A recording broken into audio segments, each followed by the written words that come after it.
William Bradford remembers his own experience of the first winter that was spent in Massachusetts by the Pilgrims, with its time of scurvy and famine and sickness, to the point where more than half of the people died.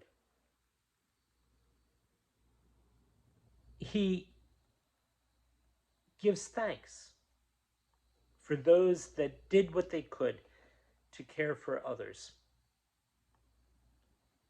And although he had said at the beginning of this part of the book, book 2, that he would just go year by year, it's fitting that at this point he actually stops and doesn't just say things were bad in January and February and move on. He tells what it was like. Here he continues. But I may not here pass by another remarkable passage not to be forgotten. As this calamity fell among the passengers that were to be left here to plant, and were hasted ashore and made to drink water, that these seamen might have the more beer, and one in his sickness desiring but a small can of beer, it was answered that if he were their own father, he should have none.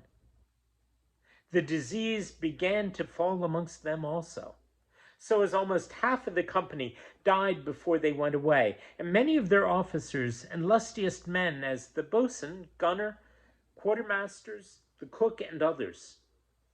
And with them, and with the master was something strucken, and sent to the sick ashore. This is tricky. He's using a lot of abbreviations here. And with the master was something strucken, and sent to the sick ashore, and told the governor he should send for beer for them that had need of it, though he drunk water homeward bound. The problem being the water had turned bad, and drinking bad water was making them even sicker. Beer at least had enough alcohol in it to be drinkable, and with the grain, a little bit of nutrition. Let me continue. But now, amongst his company, there was far another kind of carriage in this misery than amongst the passengers. For they that before had been boon companions in drinking and jollity. I love that word, jollity. In the time of their health and welfare, began now to desert one another in this calamity, saying they would not hazard their lives for them. They should be infected by coming to help them in their cabins.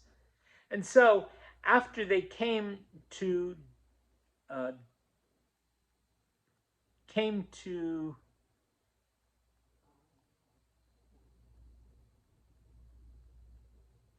can't really make out what he's saying. I think so after they came to die by it, would do little or nothing for them. But if they died, let them die. But such of the passengers as were yet aboard showed them what mercy they could, which made some of their hearts relent, as the boatswain and some others, who was a proud young man, and would often curse and scoff at the passengers. But when he grew weak, they had compassion on him and helped him. Then he confessed he did not deserve it at their hands. He had abused them in word and deed. Oh, saith he, you, I now see, show your love like Christians indeed to one another, but we let one another lie and die like dogs.